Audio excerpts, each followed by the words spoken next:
Virgo, courtesy leading to a steadiness of feeling. Hi everyone, and welcome again to this month's virtue practice. This month with Virgo, we've decided to place here St. Brendan, or sometimes known as St. Brendan the Navigator. Now, St. Brendan is actually the saint connected to the area I'm working with the retreats in Ireland. And so I've really come to know St. Brendan through being there. Not far from that area is a point on the Michael sphere, which is Skellig Michael, and close by there is St. Brendan's well. But St. Brendan's also in a statue of him is in the main town centre of Bantry, very close by. And all around that area there is a kind of recognition of this saint. Again, a saint that carries a lot of mythology, in particular in his ability to go on the most extraordinary journeys. A lot of the animal stories involve whales or sea creatures. And St. Brendan was one of the 12 apostles of Ireland that went with St. Columba and navigated various shores, bringing this extraordinary message of what is certainly recognized as esoteric Christianity.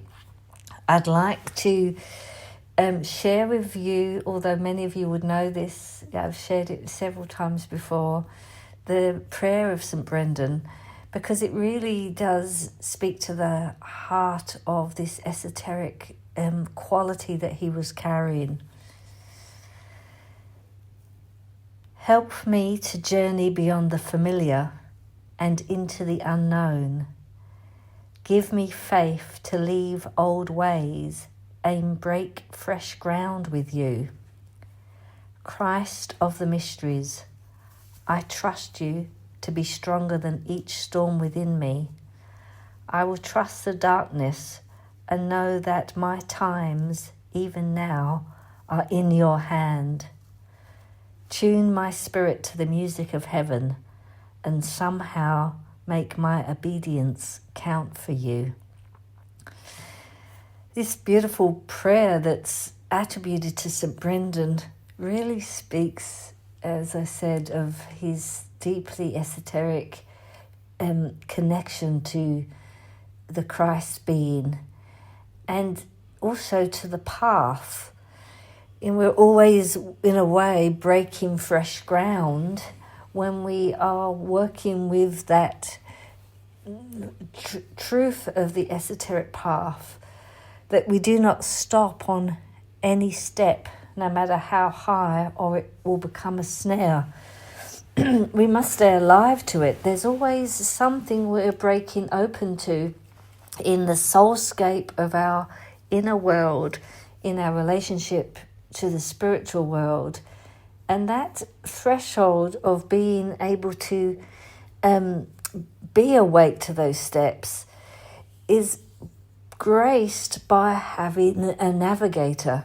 For myself, Rudolf Steiner has been a navigator, the one that can actually map out some of the ways that have been trodden and give rise in a way to helping me plant my foot on the step that I'm on.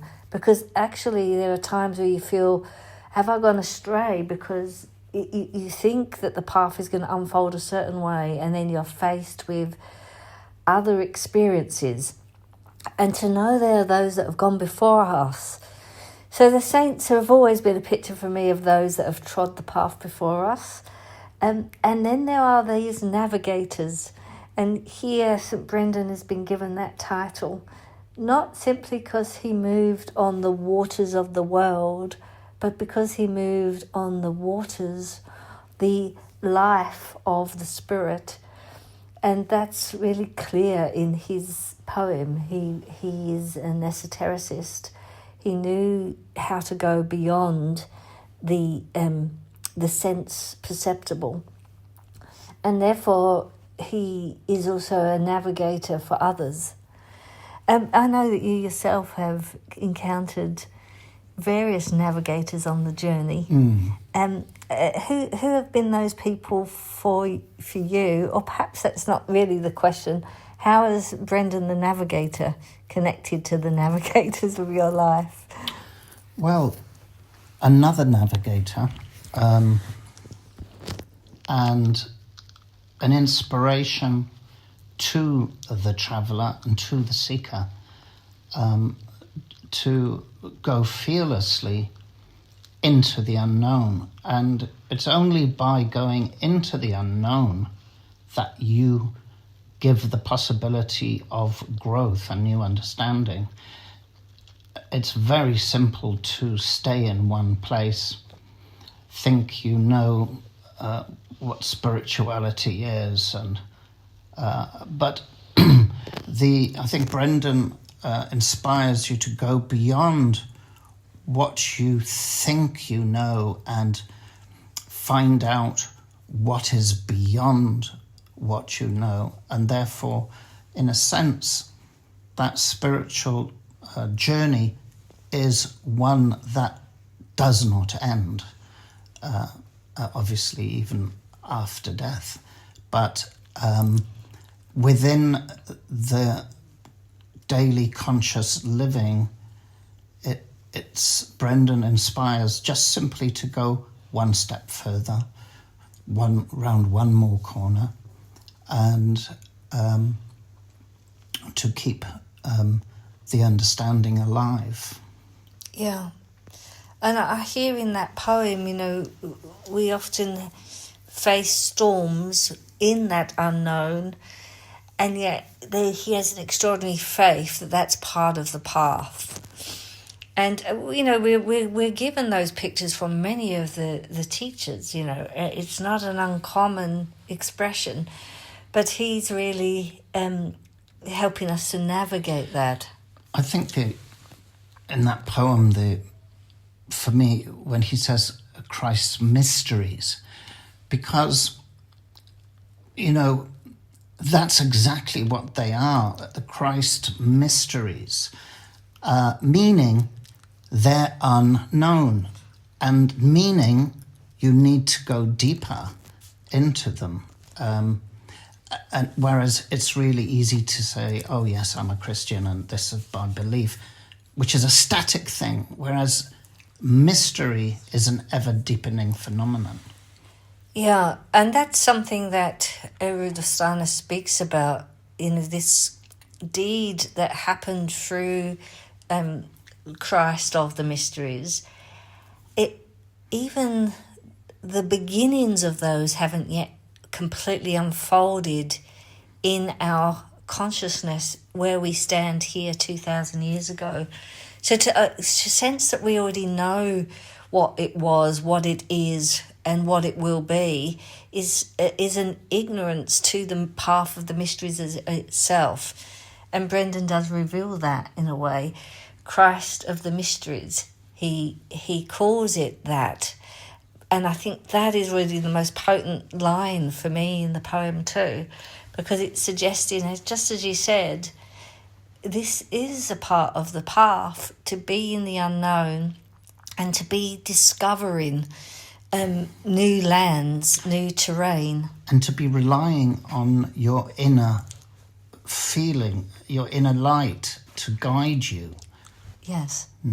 Not relying on static beliefs, but to be exploring the interiority of your being. Absolutely.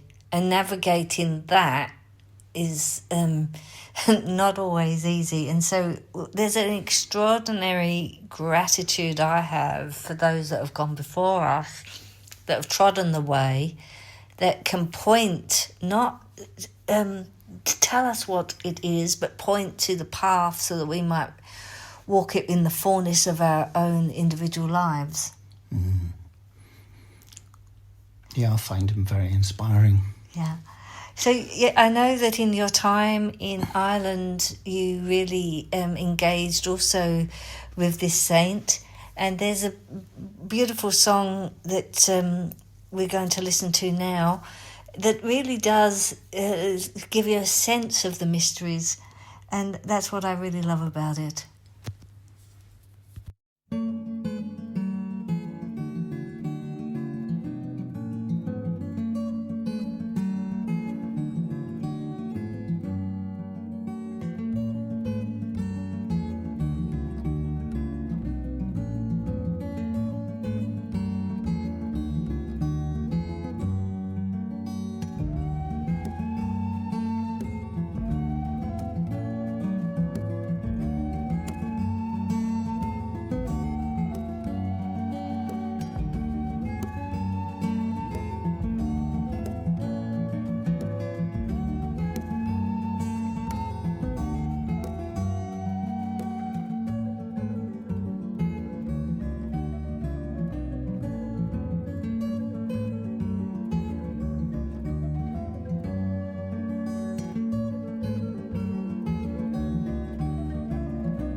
And then we let this piece of music go.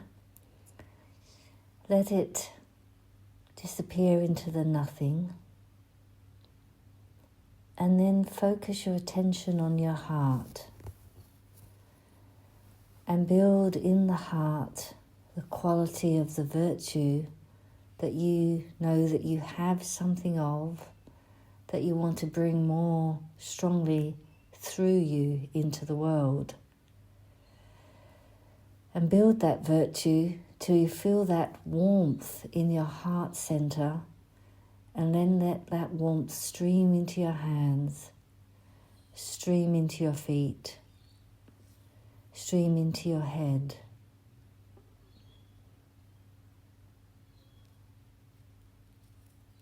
Come back to the heart.